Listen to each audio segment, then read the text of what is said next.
நம்ம பாலபாரதி அம்மா சொன்னாங்க பிஜேபி எல்லாம் களத்திலே இல்லை அப்படின்னு சொல்றாங்க. கை தட்டுறதுக்கு கூட திமுக காரங்களை வாடகைக்கு எடுத்துட்டு பிஜேபிக்கு களத்துல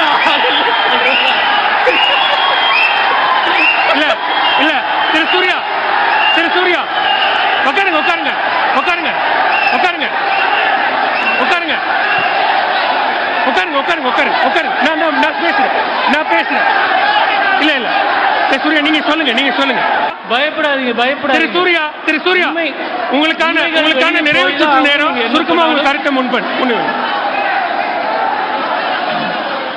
சரி உட்காருங்க. சரி திமுக நண்பர்கள் கொஞ்சம் ரெஸ்ட் எடுங்க. நாம் தமிழர் பேசிட்டு வருவோம், திருப்பி வருவோம்.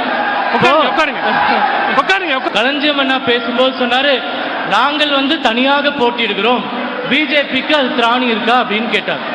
2022 கடைசியாக நகர்ப்புற உள்ளாட்சி தேர்தல் தமிழ்நாட்டில் நடந்தது.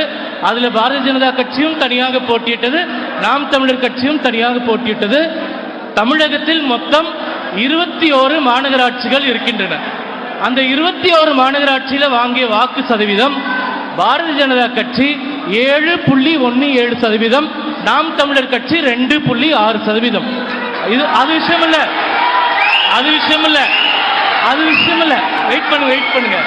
இப்போ அது விஷயம் இல்ல பொறுமையா கேளுங்க, பயப்படாதீங்க. 21 மாநகராட்சியில பாரதிய ஜனதா கட்சி 22 கவுன்சிலர் இடங்களை ஜெயித்தது. ஆனால் நாம் தமிழர் கட்சி 0 கவுன்சிலர் இடங்களை ஜெயித்தது. ஆகையால அண்ணன் எங்களை சொன்னாரு, நான் உங்களுக்கு சொல்றேன், நீங்க முதல்ல ஒரு கவுன்சிலர் சீட்டை ஜெயிச்சுட்டு எங்க கிட்ட போட்டி போடுங்க, அதுக்கப்புறமா மற்றதை பார்த்துக்கலாம். சூர்யா நிறைவு செய்யலாம். நன்றி சூர்யா, நன்றி. நீங்க கொஞ்சம் ரெஸ்ட் எடுங்க. இப்போ இல்ல ரெஸ்ட் எடுங்க, அதிமுக பக்கம் போலாம். ரெஸ்ட் எடுங்க.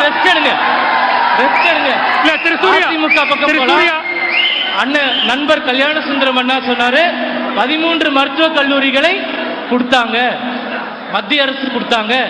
ஏன் கொடுத்தாங்கன்னா, தமிழகம் வளர்ந்திருக்கிறது, உத்தரப்பிரதேசம் வளரவில்லை. உண்மை, தமிழகம் வளர்ந்திருக்கிறது, உத்தரப்பிரதேசம் வளரவில்லை அப்படின்றத நானும் ஒத்துக்கிறேன். ஆனா உத்தரப்பிரதேசத்துல 60 ஆண்டு காலம் காங்கிரஸ் ஆட்சி, கடைசி 8 வருஷமா தான் நாங்க இருக்கோம். அதனால நாங்க வளர்ச்சி பாதைக்கு கொண்டு போறோம். மருத்துவக் கல்லூரிகள் தமிழகம் கரெக்டா இருக்குன்றதுனால 13 கல்லூரி கொடுத்திருக்கோம். உத்தரப்பிரதேசத்துக்கு கொடுக்கலன்னா நரேந்திர மோடி அவர்கள் நியாயமான ஆட்சியை மத்தியில் நடத்தி கொண்டிருக்கிறார் என்று அர்த்தம். நன்றி சூர்யா என்று